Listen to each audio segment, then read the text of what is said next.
আমরা একটু সময়টাকে পিছিয়ে নিয়ে যাই। সালটা ২০২৬। মধ্যপ্রাচ্যের আকাশে তখন কিন্তু যুদ্ধের ঘনঘটা। কয়েক দশক ধরে যে চাপা উত্তেজনা ছিল সেটা যেন আগ্নেয়গিরির মতো ফেটে পড়ল। আর তার ফল ইরান, ইসরায়েল আর আমেরিকা জড়িয়ে পড়ল এক ভয়াবহ সংঘাতে। তো চলুন দেখি ঠিক কী ঘটেছিল সেদিন। দিনটা ছিল ২৮শে ফেব্রুয়ারি ২০২৬। এই দিনেই মধ্যপ্রাচ্যের দীর্ঘদিনের চাপা উত্তেজনা একটা বিধ্বংসী রূপ নিল, যা কিনা পুরো অঞ্চলটাকে একটা পারমাণবিক যুদ্ধের একেবারে দ্বারপ্রান্তে নিয়ে এসেছিল। আর ঠিক তখনই মার্কিন প্রেসিডেন্ট ডোনাল্ড ট্রাম্প এই কথাগুলো বললেন। এই ঘোষণার মাধ্যমেই স্পষ্ট হয়ে গেল যে ইরানের বিরুদ্ধে আমেরিকার বড় ধরনের সামরিক অভিযান শুরু হয়ে গেছে। মার্কিন সামরিক বাহিনী এই বিশাল অপারেশনের একটা কোড নেম দিয়েছিল, অপারেশন এপিক ফিউরি। চলুন এই অভিযানের প্রথম কয়েক ঘণ্টার শ্বাসরুদ্ধকর ঘটনা প্রবাহের ভেতরে একটু ঢোকা যাক। ব্যাপারটা ছিল একটা অত্যন্ত সমন্বিত আক্রমণ, মানে মার্কিন আর ইসরায়েলি বাহিনী একসাথে মিলে পশ্চিম ইরানের শত শত কৌশলগত টার্গেটে একযোগে হামলা চালায়। তাদের ঘোষিত লক্ষ্য ছিল একটাই, ইরানকে পরমাণু বোমা বানানো থেকে আটকানো। অন্যদিকে ইসরায়েলের প্রধানমন্ত্রী বেঞ্জামিন নেতানিয়াহু এই হামলাকে ব্যাখ্যা করলেন অন্যভাবে। তিনি বললেন, এটা তাদের অস্তিত্ব রক্ষার লড়াই, আর সেজন্যই এই পদক্ষেপ নেওয়াটা জরুরি ছিল। ইরান কিন্তু চুপ করে বসে থাকেনি। তাদের প্রতিক্রিয়া ছিল খুবই দ্রুত এবং ভয়ঙ্কর। প্রায় সাথে সাথেই তারা পুরো অঞ্চল জুড়ে একের পর এক ক্ষেপণাস্ত্র হামলা শুরু করে দিল। এই পাল্টা হামলাগুলো আসলে ইরানের পক্ষ থেকে একটা স্পষ্ট বার্তা ছিল। তারা দেখিয়ে দিল যে শুধু মার্কিন ঘাঁটি বা ইসরায়েল নয়, বেসামরিক এবং সামরিক উভয় ধরনের লক্ষ্যবস্তুতেই আঘাত হানার ক্ষমতা তাদেরও আছে। এখন প্রশ্ন হল, পরিস্থিতিটা হঠাৎ করে কিভাবে এত খারাপ হয়ে গেল? আসলে এটা কিন্তু হুট করে একদিনে হয়নি। এর পেছনে ছিল বছরের পর বছর ধরে একটু একটু করে বাড়তে থাকা টেনশন, যা এক সময়ে চূড়ান্ত পর্যায়ে পৌঁছে যায়। দেখুন, এই সংঘাতের বীজ কিন্তু রোপণ করা হয়েছিল প্রায় ২ বছর আগে থেকেই।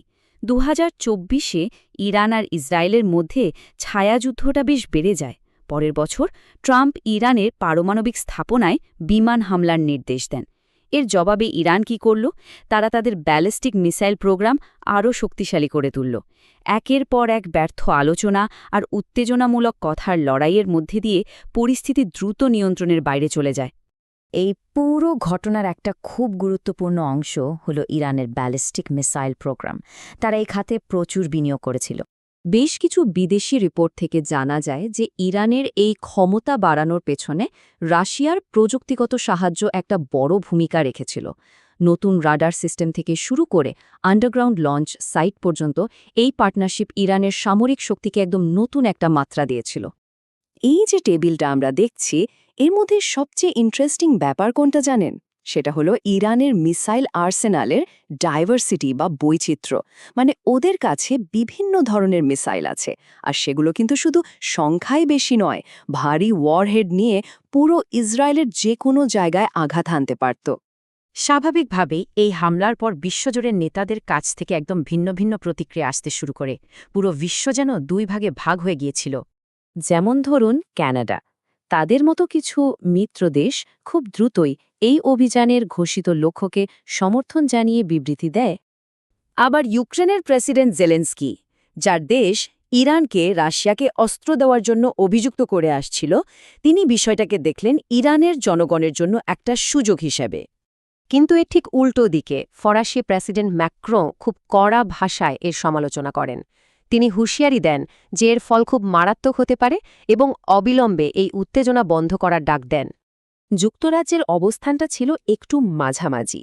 তাদের বিবৃতিতে একদিকে যেমন পারমাণবিক হুমকির কথা বলা হয়, তেমনি অন্যদিকে এটাও বলা হয় যে তারা চায় না সংঘাতটা আরও বড় আকার নিক।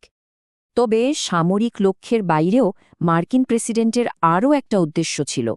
তিনি সরাসরি ইরানের ভেতরে রাজনৈতিক পরিবর্তনের ডাক দেন। প্রেসিডেন্ট ট্রাম্প একদম পরিষ্কার ভাষায় ইরানের সাধারণ মানুষ এবং সামরিক বাহিনীর সদস্যদের আহ্বান জানান ইসলামিক রিপাবলিককে ক্ষমতা থেকে সরিয়ে দেওয়ার জন্য। এখানে একটা গুরুত্বপূর্ণ বিষয় হল, এই বাইরের সামরিক হস্তক্ষেপটা এমন একটা সময় হয়েছিল যখন ইরানের ভেতরেও সরকারের বিরুদ্ধে মানুষের তীব্র ক্ষোভ আর অসন্তোষ চলছিল। ভাবুন একবার, মাত্র কয়েক ঘন্টার একটা আক্রমণ, আর তাতেই মধ্যপ্রাচ্যের পুরো চিত্রটাই যেন বদলে গেল। কিন্তু আসল প্রশ্নটা তো অন্য জায়গায়। যখন এই বোমাবর্ষণ থামবে তখন কি হবে? আমরা কি একটা নতুন স্বাধীন ইরানের জন্ম দেখব, নাকি এই পুরো অঞ্চলটা আরও গভীর, আরও অনিশ্চিত একটা সংঘাতের অন্ধকারে তলিয়ে যাবে? এর উত্তর সেটা হয়তো সময়ই বলে দেবে।